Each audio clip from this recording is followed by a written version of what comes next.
Hello नमस्कार दोस्तों, welcome back to my YouTube channel. आप सभी का स्वागत है। आज हम जो है वो नेक्स्ट चैप्टर स्टार्ट करने जा रहे हैं। पिछली क्लास में हमने जो है वो फोर्स के बारे में बात किया था। फोर्स एंड प्रेशर हमारा जो है वो चैप्टर था। और अगर किसी ने वो क्लास अभी तक नहीं देखी है तो आप प्लेलिस्ट सेक्शन पे जा सकते हो। वहाँ पे आप लोगों को सारी की सारी क्लासेस जो है वो सीक्वेंस में देखने को मिल जाएंगी। ठीक है। और आज का हमारा जो चैप्टर है वो रहेगा फ्रिक्शन। ठीक है। तो कुछ चीज़ें हमने जो है वो फोर्स और प्रेशर के अंदर भी डिस्कस किया था, क्योंकि वहाँ पर भी हमारे पास जो है वो फ्रिक्शन जो है वो यूज़ होने वाला वर्ड है। तो आपको वहाँ पे कुछ चीज़ें पता भी लग गई होंगी। तो आज हम जो है वो फ्रिक्शन, और जिसके अंदर हमारे पास सिलेबस के अंदर गिवन है कि फ्रिक्शन के अंदर हम बात करेंगे फैक्टर अफेक्टिंग फ्रिक्शंस, कि कौन कौन से कारक हैं जो कि घर्षण को प्रभावित करते हैं। फ्रिक्शन जो है एक नेसेसरी इविल है। इंक्रीजिंग एंड रिड्यूसिंग फ्रिक्शन, कि आप कैसे इंक्रीज कर सकते हो फ्रिक्शन को, रिड्यूस कर सकते हो। फ्लूइड फ्रिक्शन क्या है, स्टैटिक फ्रिक्शन क्या है, स्लाइडिंग फ्रिक्शन क्या है, और रोटेटिंग फ्रिक्शन क्या है, यानी कि आप इसे टाइप ऑफ फ्रिक्शन कह सकते हो। तो ये हमारे पास जो है वो कंप्लीट चीज़ें हम इस चैप्टर के अंदर जो है वो पढ़ने वाले हैं। ठीक है। तो ये जो है, जो भी आपका अभी जेबीटी कमीशन का एग्ज़ाम जिन्होंने देना है, पटवारी का एग्ज़ाम जिन्होंने देना है, बाकी भी जो भी एग्ज़ाम अभी जो है वो टीसीएस कंडक्ट करा रहा है, सभी में यही साइंस है। इसी में से क्वेश्चन जो है वो पूछे जाने हैं। ठीक है। लेकिन बेसिकली डिटेल में सिलेबस आप लोगों का इन दो पेपर्स के बारे में जो है वो दिया हुआ है, तो वो आपको यहाँ पे हम टारगेट करते हुए चल रहे हैं। ठीक है। आप लोगों ने रिस्पॉन्स पे बताना है, कमेंट पे बताना है कि आप लोगों को जो पिछली क्लासेस प्रोवाइड कराई हैं वो आपको कैसी लग रही हैं। जो भी स्टूडेंट जो है वो क्लास को देख रहा है, आपको लग रहा है कि इससे आपको जो है वो बेनिफिट होगा या नहीं, हो रहा है या नहीं, वो आपने मुझे बताना है। ठीक है। और मैं अपने से आपको बता दूं कि सारी की सारी जो भी आप एनसीईआरटी की बुक्स में पढ़ रहे हो, छोटा क्वेश्चन है, बड़ा क्वेश्चन है, जैसा भी क्वेश्चन है, आपको यहाँ पर देखने को मिल रहा है सारी की सारी डिटेल्स। ठीक है। तो चलिए बिना टाइम वेस्ट किए करेंगे हम आज की क्लास को स्टार्ट। जैसे मैंने आपको कहा कि अगर किसी ने पिछली क्लासेस को नहीं देखा है तो आप प्लेलिस्ट सेक्शन पे जा सकते हो। आप वहाँ पे साइंस की क्लासेस भी देख सकते हो, साइकोलॉजी की क्लासेस भी देख सकते हो, उसके अलावा मॉडर्न हिस्ट्री की और हिंदी इंग्लिश की क्लासेस भी आपको वहाँ पर देखने को मिल जाएंगी। ठीक है। चलिए हम बढ़ते हैं अपनी क्लास की तरफ, और हमारा आज का पहला क्वेश्चन रहा ये, friction is a force which, हमने फोर्स के रिगार्डिंग पढ़ा था कि फोर्स क्या है, पुश और पुल है, यानी कि धकाव या फिर खिंचाव है। तो यहाँ पे बोला जा रहा है कि फ्रिक्शन जो है वो कैसा बल है, यानी कि फ्रिक्शन भी एक टाइप का जो है वो बल है, फोर्स है। तो वो किस टाइप की फोर्स है जो कि हमें मोशन में हेल्प करती है, गति करने में सहायता करती है, कि अगर हमने यहाँ से यहाँ जाना है तो उसमें जो है वो फ्रिक्शन हेल्प करती है, या अपोज करती है मोशन को, यानी कि गति का विरोध करती है वो, कि आगे नहीं जाना है, या ये हमारी गति को बढ़ाती है, या फिर ये प्रकाश उत्पन्न करता है, लाइट को प्रोड्यूस करता है। तो फ्रिक्शन किस टाइप की फोर्स है। ठीक है। तो सबसे पहले मैं थोड़ा सा आपको फ्रिक्शन का मीनिंग बता दूं। जब दो वस्तुएं एक दूसरे के कांटेक्ट में आकर गति करती हैं, ठीक है, याद रखना कि जब दो चीज़ें हैं, दो फोर्सेस हैं, तो दो जो है वस्तुएं, जो भी दो वस्तुएं हैं एक दूसरे के संपर्क में आकर मोशन में जाती हैं, गति करती हैं या गति करने का प्रयास करती हैं, तो उनके बीच एक विरोधी बल उत्पन्न होता है। उसी को हम क्या कहते हैं, घर्षण कहते हैं, यानी कि फ्रिक्शनल फोर्स कहते हैं। ठीक है। और यह वस्तु की गति का विरोध करता है। अब आप लोगों को आई होप यहाँ से जो है वो पता चल ही गया होगा कि हमारा जो आंसर है वो हो जाएगा option number B correct answer होगा, कि जो फ्रिक्शन है वो क्या करता है, गति का विरोध करता है, आगे जाने से उसे रोकेगा। ठीक है। नेक्स्ट क्वेश्चन की तरफ चलते हैं। नेक्स्ट क्वेश्चन कहता है फ्रिक्शन एक्ट्स बिटवीन, जो फ्रिक्शन है वो कार्य करता है, कहाँ कार्य करता है, टू सरफेसेस इन कॉन्टैक्ट, जो संपर्क में आई दो सतहें होती हैं उनके बीच में कार्य करता है, या एयर और वाटर के बीच में ही काम करता है फ्रिक्शन सिर्फ, या मैग्नेट सिर्फ, या कोई नहीं। तो करेक्ट आंसर एक ही बच गया जो कि सही बन रहा है, option number A correct answer है, टू सरफेसेस इन कॉन्टैक्ट। आप टू सरफेसेस बोल सकते हो या टू थिंग्स बोल सकते हो, दो वस्तुएं जो आपस में आकर गति करती हैं और उनके बीच एक विरोधी बल हो रहा है, उसको हम क्या कर रहे हैं, कह रहे हैं फ्रिक्शन कह रहे हैं। ठीक है। नेक्स्ट क्वेश्चन है विच सरफेस प्रोड्यूस मैक्सिमम फ्रिक्शन। अब हमें पता होना चाहिए मैक्सिमम फ्रिक्शन कौन प्रोड्यूस करता है, और जो है वो कम कौन करता है, मिनिमम फ्रिक्शन। तो उससे पहले आपको कुछ एग्जाम्पल पता होनी चाहिए कि फ्रिक्शन के एग्जाम्पल क्या होते हैं। जैसे आप साइकिल को चलाते हो ना, तो उसमें भी फ्रिक्शन लगती है। आप साइकिल को चलाने का मतलब ब्रेक लगाना, यानी कि तो साइकिल पे ब्रेक लगा रहे हो तो फ्रिक्शन लगती है उस पर। आप ज़मीन पे चल रहे हो, उस पर भी फ्रिक्शन लगती है ना। जो उसके अलावा आप माचिस को जलाते हो, घस मतलब एक घिसाव जैसा हम बोल सकते हैं, उसको हम फ्रिक्शन कह रहे हैं यहाँ पे, ठीक है।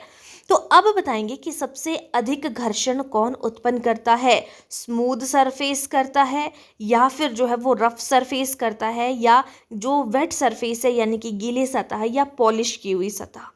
तो फ्रिक्शन का मतलब है जहाँ पर क्या होगा, घर्षण होगा। फ्रिक्शन यानी कि घर्षण यानी कि जहाँ पर थोड़ा सा घिसाव होगा, वहाँ पर अधिकतम जो है वो घर्षण उत्पन्न होगा। तो करेक्ट आंसर होगा option number B, correct answer होगा। यानी कि जो रफ सरफेस है वो सबसे ज़्यादा फ्रिक्शन जो है वो उत्पन्न करता है। ऑप्शन बी करेक्ट आंसर है। नेक्स्ट क्वेश्चन है question number 4। Friction can be reduced by using. आप फ्रिक्शन को कैसे कम कर सकते हो, कोई चीज़ है बहुत ही घिसाव है उस चीज़ पे, उसको कैसे कम कर सकते हो, लुब्रिकेंट्स यूज़ करके यूज़ कर सकते हो, यानी कि स्नेहक तेल वगैरह, या बॉल बियरिंग होते हैं, यानी कि जो रिंग होते हैं किसी चीज़ के अंदर जिसकी वजह से मूवमेंट हो सके इजीली, तो लुब्रिकेंट्स वगैरह इनकी वजह से जो है वो फ्रिक्शन को कम किया जा सकता है। ऑप्शन बी करेक्ट आंसर होगा। नेक्स्ट है which of the following is a lubricant. इनमें से कौन जो है वो स्नेहक है, लुब्रिकेंट है, ग्रीस, रेत, कोयला, चौक। तो करेक्ट आंसर होगा ऑप्शन नंबर ए, ग्रीस का यूज करके आप किसी चीज को जो है वो सॉफ्ट कर सकते हो, ठीक है। जैसे कि साइकिल का पैडल होता, जो साइकिल की चेन होती है तो वो स्मूथली काम करती है अगर आप उस पर ग्रीस लगाते हो, करती है ना, वैसे ही। नेक्स्ट है फ्रिक्शन इज नेसेसरी फॉर। घर्षण आवश्यक है किस चीज़ के लिए, अगर आपने चलना है, चलने के लिए, लिखने के लिए, ब्रेक लगाने के लिए, सभी के लिए जो है वो घर्षण की आवश्यकता होती है, ठीक है। नेचर पता होना चाहिए आपको घर्षण का, कि सतह की प्रकृति कैसी होती है। खुरदरी सतह पर, जैसे मैंने आपको बता दिया, जहाँ पर जो है वो रफ सरफेस है, तो रफ सरफेस पे जो है वो फ्रिक्शन क्या होगी, अधिक होगी, और जो चिकनी सतह होगी उस पर घर्षण कम होगा, ठीक है। जैसे सड़क पर चलने की अगर मैं बात बताऊं, तो सड़क पर चलने के लिए जो फ्रिक्शन वो है वो रफ है, तो वो क्या है, रफ बोलेंगे हम उसको, कि उसकी नेचर कैसा है, रफ है। वहीं पर अगर आप बर्फ पे फिसल रहे हो तो वो क्या है, हमारा चिकनी सतह पर घर्षण हो रहा है, तो वहां पे कम घर्षण होगा और यहाँ पर ज्यादा घर्षण होगा रफ सरफेस पे, ठीक है। नेक्स्ट है which friction is the least. सबसे कम घर्षण कौन सा है, तो static friction, sliding friction, rolling friction, fluid friction. तो स्टैटिक फ्रिक्शन तो नहीं होगा, तो करेक्ट आंसर होगा जो रोलिंग है। आप रोल ऐसे है ना, रोलिंग फ्रिक्शन, तो वो क्या हो रही है, बड़े एकदम से ऐसे जा रही है, उसमें तो कोई फ्रिक्शन ही नहीं लग रही है। सबसे कम फ्रिक्शन है आपकी rolling friction. Option number C correct answer हो जाएगा, ठीक है। इस चीज़ का आपको आइडिया लग गया कि रोलिंग फ्रिक्शन क्या है। अब देखो यहाँ पे बात आ रही है, आगे आपको पता भी चल जाएगा, वहाँ पे हम जल्दी जल्दी करेंगे। अभी मैं यहाँ पे बता देती हूँ। पहला हमारे पास है स्थैतिक घर्षण, यानी कि स्टैटिक फ्रिक्शन। जब वस्तु स्थिर होती है लेकिन गति करने का प्रयास करती है, ठीक है, तब लगने वाला घर्षण कहलाता है हमारा स्टैटिक फ्रिक्शन। एक एग्जाम्पल के माध्यम से समझते हैं। जैसे आपकी कोई अलमीरा है और ये भारी है कपड़ों से, तो आप उसको धक्का दे रहे हो ना, तो यानी कि आप इसमें गति करने का वो प्रयास कर रही है, वो तो स्थिर है, लेकिन आप उसको धक्का दे रहे हो ना, तो वो धक्का देकर उसको उसमें गति करने की कोशिश कर रही है, वो आगे खिसकती है, वो उस पर घर्षण हो रहा है ना थोड़ा सा, तो उसको हम कहते हैं स्टैटिक फ्रिक्शन, ठीक है। भारी अलमारी को धक्का देना एक स्टैटिक फ्रिक्शन का, स्टैटिक घर्षण का एग्जाम्पल है, ठीक है। उसके बाद आ जाते हैं स्लाइडिंग फ्रिक्शन। जब वस्तु किसी सतह पर जो है वो फिसलती है, जैसे आपके पास ऐसे लैंड पे कोई किताब है यहाँ पे, अब ये किताब यहाँ से मैं इसको धक्का मारा मैंने और ये यहाँ से फिसल के यहाँ आ गई, तो वो जो आपकी किताब है, जमीन पर किताब का जो सरकना है वो सरक रही है, यहाँ से मैंने यहाँ को सरका दी, उसको हम कहेंगे स्लाइड कर रही हूँ मैं, सो यहाँ से मैंने स्लाइड किया है यहाँ के लिए, ठीक है, स्लाइडिंग फ्रिक्शन है।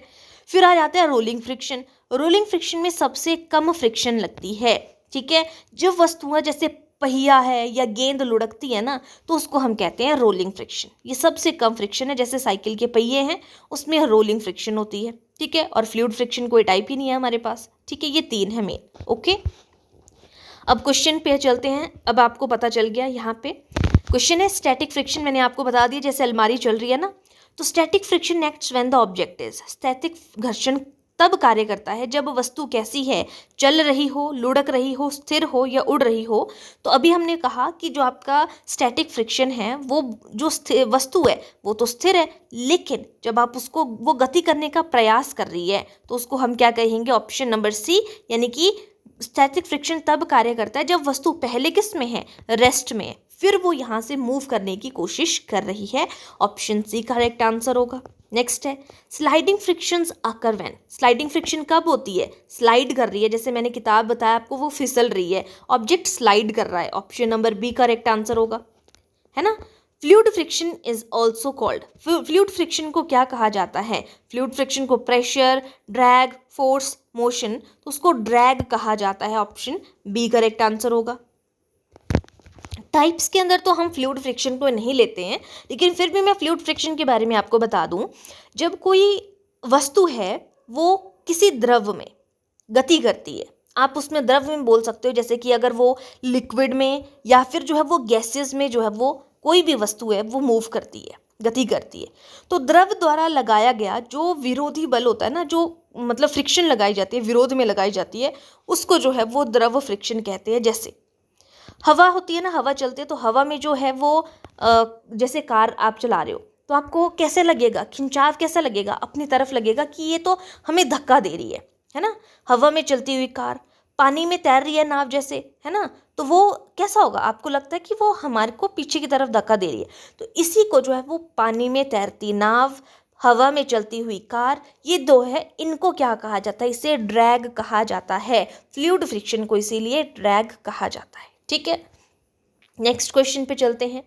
Tyres are made with grooves to, टायरों में खांचे बनाए जाते हैं।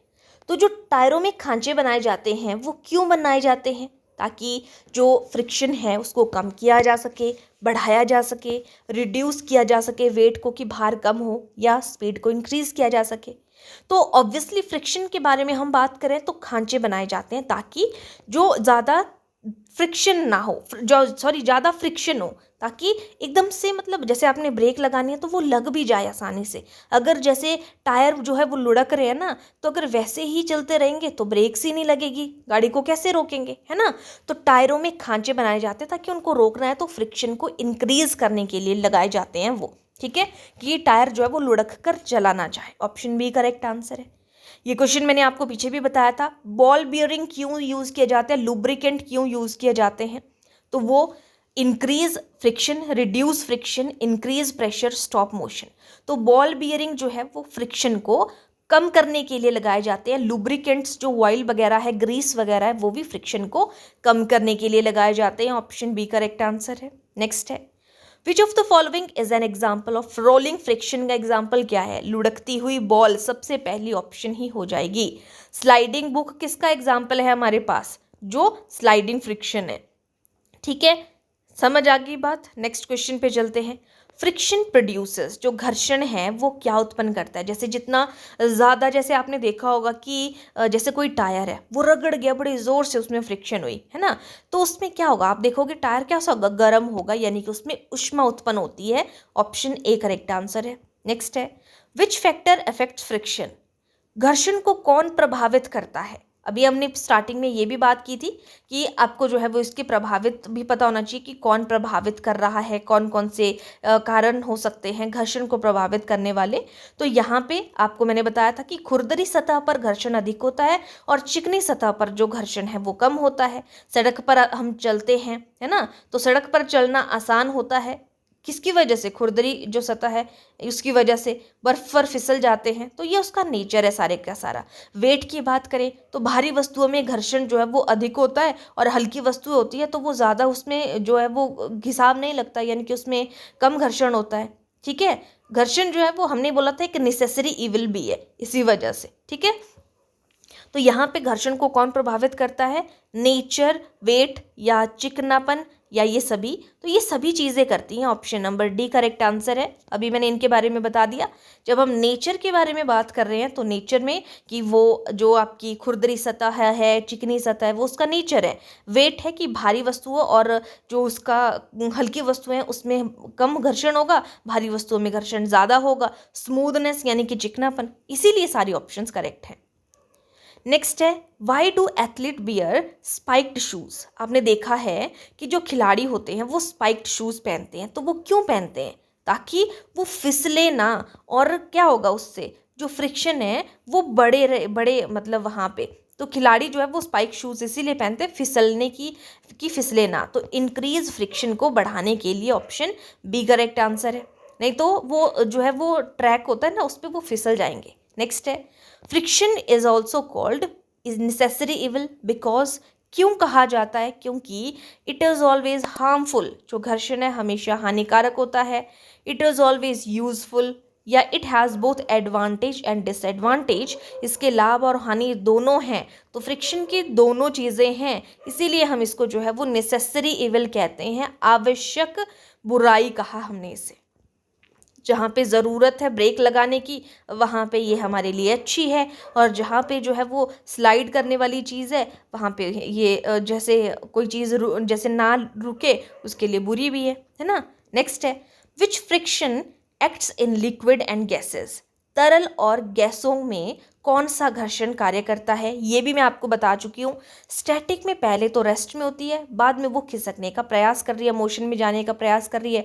बुक को आप स्लाइड कर रहे हो, रोलिंग में आप टायर को लुढ़का रहे हो। तो जो तरल और गैसों दोनों में घर्षण का कार्य करता है वो है फ्लूइड, जिसको ड्रैग भी कहा जाता है। Which friction is greatest? सबसे अधिक जो है वो घर्षण किस में होता है? तो सबसे अधिक घर्षण रोलिंग में होगा? नहीं, सबसे कम घर्षण होता है आपका रोलिंग में। जो आपका फ्लूइड है, रोलिंग है, स्लाइड है, तो करेक्ट आंसर होगा यहाँ पे सबसे ज़्यादा घर्षण होता है आपके पास। करेक्ट आंसर हो जाएगा ऑप्शन नंबर सी, जो स्टैटिक है, जो स्थिर है, उसको खिसकाना है तो सबसे ज़्यादा होगा, जैसे अलमारी को हम सिखा रहे थे वो।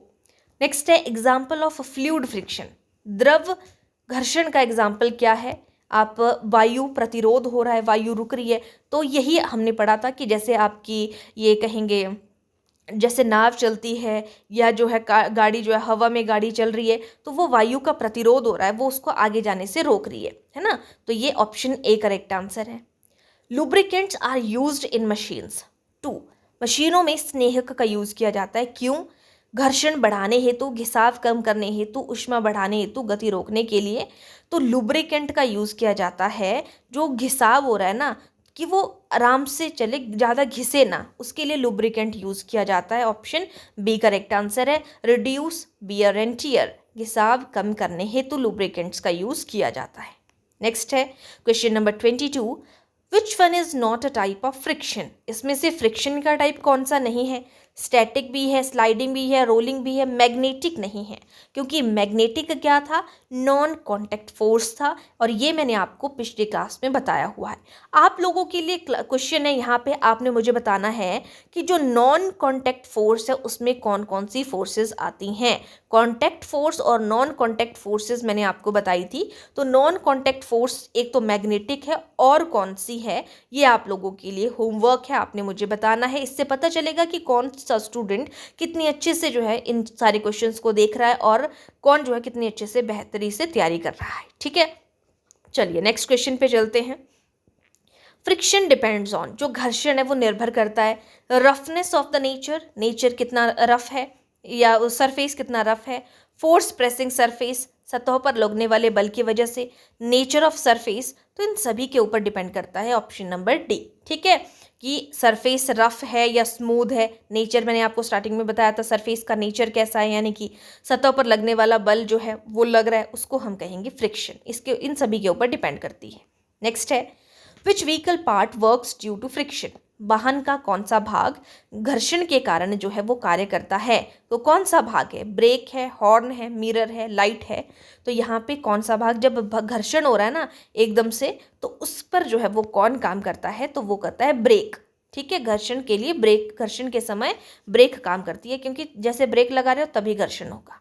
नेक्स्ट है walking on ice is difficult because, उस पर चलना कठिन होता है क्योंकि वहाँ पर फ्रिक्शन जो है वो लो होता है, जो भी स्मूथ सरफेस होता है। ऑप्शन बी करेक्ट आंसर है। नेक्स्ट है which of the following increase friction, friction को कौन बढ़ाता है? वाइल ग्रीस, रफ सरफेस, तो ऑब्वियसली जो रफ सरफेस है वो घर्षण को बढ़ाता है। ऑप्शन सी करेक्ट आंसर है। जो वाइल ग्रीस पॉलिश है ये घटाता है। नेक्स्ट है friction always acts in the direction of, घर्षण हमेशा किस दिशा में कार्य करता है? तो वो अपोजिट दिशा में कार्य करता है। ऑप्शन बी करेक्ट आंसर है। नेक्स्ट है which of the following is harmful effect of friction, घर्षण का हानिकारक प्रभाव कौन सा है? आप वॉक कर रहे हो, आप लिख रहे हो, वियर एंड टीयर घिसाव हो रहा है, ब्रेकिंग लगाना, तो हानिकारक प्रभाव कौन सा है? तो करेक्ट आंसर होगा wear and tear. Option C correct answer हो जाएगा। ठीक है, इसके बारे में मैं आपको पीछे बता चुकी हूँ कि ये जो है कि आप कई बार देख रहे हो कि वो अच्छा भी होता है, कई बार बुरा भी होता है। हार्मफुल इफेक्ट तो वियर एंड टीयर, जो घिसाव हो जाए वो हमारे पास हानिकारक प्रभाव है। Why friction acts before motion start, गति शुरू होने से पहले कौन सा घर्षण होता है? तो मैंने आपको बता दिया था, पहले रेस्ट में होता है, फिर वो गति की उस पर जाने लगता है, तो वो है हमारा static friction. Option number C, जैसे आपने जो है वो अलमारी को जो है सरकाया, भारी अलमारी, कपड़ों से भरी अलमारी को आप खिसका रहे हो, उसको स्टैटिक फ्रिक्शन कहेंगे। पहले वो रेस्ट में होती है, फिर वो मोशन में जाती है। Which friction is present in the moving bicycle vehicle, चलती साइकिल के पहिए में कौन सा घर्षण होता है? तो स्लाइड कर रहा है ना पहिया, तो वो रोलिंग फ्रिक्शन होगा। ऑप्शन सी करेक्ट आंसर होगा। Next question is why are roads made rough, जो सड़कें होती है ना वो खुरदरी बनाई जाती हैं, क्यों? अगर खुरदरी नहीं बनाएंगे तो टायर कैसे चलेंगे? जैसे साइकिल का टायर चलता है ना वैसे चलेगा। तो हम जब जो गाड़ियां हैं उनके लिए तो ठीक है, लेकिन जो पैदल लोग सड़कों पे चलेंगे उनके पैर जो है वो वैसे नहीं रहेंगे ना, वो भी ऐसे ही खिसकते रहेंगे, फिसलते रहेंगे लोग। तो वो क्यों बनाया जाता है? ताकि जो घर्षण है उसको कम किया जा सके। ऑप्शन ए करेक्ट आंसर हो जाएगा। अच्छा, एक सेकंड इसको देख लेते हैं। खुरदरी पूछा जा रहा है ना, तो फ्रिक्शन को बढ़ाने के लिए, ठीक है, क्योंकि जो है वो हमें क्या करना है, फ्रिक्शन को बढ़ाना है। अगर फ्रिक्शन को बढ़ाएंगे ना तभी तो हम अच्छे से चल पाएंगे। अगर हमने फ्रिक्शन को कम कर दिया तो वो क्या होगा, जैसे वो तो सिर्फ उन व्हीकल्स के लिए जो कि टायर्स वगैरह उनके लिए ठीक होगा अगर हम उसको फ्रिक्शन को कम कर देते हैं, यानी कि घिसाव हो रहा है ना, तो वो हमें हमारे पैदल चलने वाले लोगों के लिए तो फ्रिक्शन की ज़रूरत है, इसीलिए रोड्स को जो है वो रफ बनाया जाता है। ठीक है, ऑप्शन बी करेक्ट आंसर है। नेक्स्ट है friction converts mechanical energy into, जो फ्रिक्शन होता है, घर्षण होता है, वो यांत्रिक ऊर्जा को किस में बदलता है? मैकेनिकल ऊर्जा यानी कि यांत्रिक ऊर्जा है, उसको लाइट में, साउंड में, हीट में, इलेक्ट्रिसिटी में, तो वो हीट में कन्वर्ट करेगा। जैसे मैंने आपको कहा कि जैसे ही जो आपने कोई घर्षण हुआ टायर खिसके, तो एकदम से आप हल्का सा फील करोगे उसको, वो गर्म होता है, तो वो हीट जो है इसमें बदल जाता है। नेक्स्ट है which friction acts as airplanes, हवाई जहाज पर कौन सा घर्षण कार्य करता है? अब हवाई जहाज कहाँ है? वो आसमान में है, तो हवाई जहाज पर कौन सा घर्षण कार्य करता है? Static friction, rolling friction, fluid friction, sliding friction. तो उस पर फ्लूइड फ्रिक्शन काम करता है, क्योंकि ये हमने बताया था गैसेस में और फ्लूइड पे हमने बात की थी, तो वो जो है वो फ्लूइड फ्रिक्शन काम करता है आपका एरोप्लेन पे। नेक्स्ट है which of the following reduces friction in vehicle, वाहनों में घर्षण आपने कम करना है तो क्या यूज करेंगे? लुब्रिकेंट यूज करेंगे, ग्रीस यूज करेंगे, ऑयल यूज करेंगे। ऑप्शन बी करेक्ट आंसर है। नेक्स्ट है विच सरफेस हैज मिनिमम फ्रिक्शन, किस सतह पर न्यूनतम घर्षण होता है? तो सबसे न्यूनतम घर्षण किस पे होगा? रफ रोड पे, सैंड पेपर पे, पॉलिश्ड मार्बल है या ग्रेवल है? तो जो मिनिमम सबसे कम फ्रिक्शन बोला जा रहा है यहाँ पे, तो वो होगा आपका ऑप्शन नंबर सी, जो पॉलिश्ड सरफेस है ना उस पे होगा। ठीक है, नेक्स्ट है जैसे संगमरमर वगैरह है ना, उसको बोला जा रहा है। Friction between shoe and ground helps in, जूते और जमीन के बीच में घर्षण किस में हेल्प करेगा? फ्लाइंग में, वॉकिंग में, या स्विमिंग में, या स्लीपिंग में? तो जूते और जमीन के बीच में जब घर्षण है ना, तो वो है आपका वॉकिंग में जो है वो सहायता करेगा। ऑप्शन बी करेक्ट आंसर है। SI unit of frictional force का एसआई यूनिट क्या है? तो फोर्स का तो न्यूटन है, और घर्षण बल का जो है वो भी न्यूटन है, फ्रिक्शनल फोर्स का भी न्यूटन है। Rolling friction is less than sliding friction because, जो रोलिंग फ्रिक्शन होती है कम होती है स्लाइडिंग फ्रिक्शन से। क्यों? क्योंकि लेस सरफेस कांटेक्ट होता है, सतह संपर्क कम होता है, मोर प्रेशर होता है, मोर हीट होता है या मोर वेट होता है। करेक्ट आंसर होगा option number A, less surface contact. सतह संपर्क जो है वो कम होता है, ठीक है, सतह के संपर्क में कम आती है जो रोलिंग फ्रिक्शन होती है, इसीलिए। और ये हल्की होती है जो रोलिंग फ्रिक्शन है, इसका वेट हल्का होता है ना। और जो स्लाइडिंग फ्रिक्शन है उनमें ये भारी होता है। और हल्की चीज़ों में फ्रिक्शन जो है, आपको मैंने पहले भी बताया, उसमें घर्षण कम लगता है, और भारी में जो है वो फ्रिक्शन जो है वो ज़्यादा लगेगी। तो ये लेस सरफेस कॉन्टैक्ट की वजह से होता है।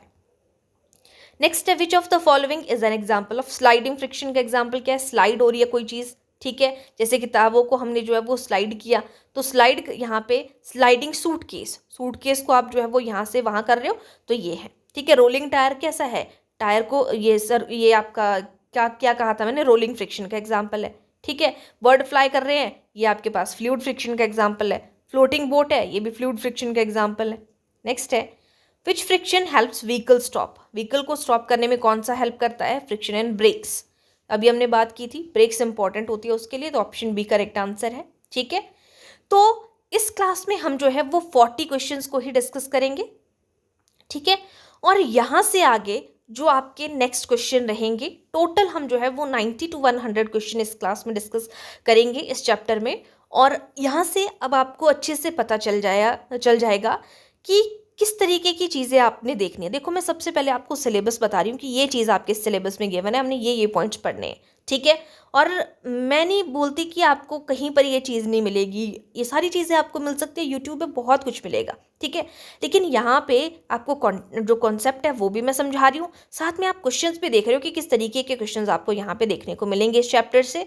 बाकी अगर कोई एनसीईआरटी की बुक्स पढ़ी रहे हैं तो आपको वहाँ से भी पता चल जाएगा कि ये चीज़ें आपके वहाँ पर भी है, एग्जाम्पल्स भी आपके वहाँ से उठाए गए एग्जाम्पल्स हैं, ठीक है, क्योंकि वही चीज़ें जो है वो पेपर में पूछी जा रही है, ठीक है।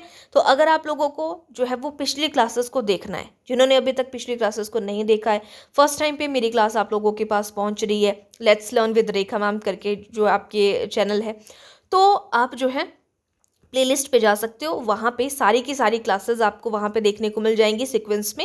जितनी भी क्लासेस हुई हैं आपकी 30 से ऊपर तो क्लासेस हो ही चुकी हैं। उसके अलावा जो है वो साइकोलॉजी की क्लासेस आपको वहाँ देखने को मिलेंगी, मॉडर्न हिस्ट्री की क्लासेस देखने को मिलेंगी, हिंदी इंग्लिश की भी कुछ क्लासेस हैं, ठीक है, तो आप वहाँ पे देख सकते हो। बाकी यहाँ से आगे करेंगे हम पार्ट 2 में। आज हमने पार्ट 1 डिस्कस किया। आज के लिए इतना ही, मिलते हैं नेक्स्ट क्लास में। Thank you.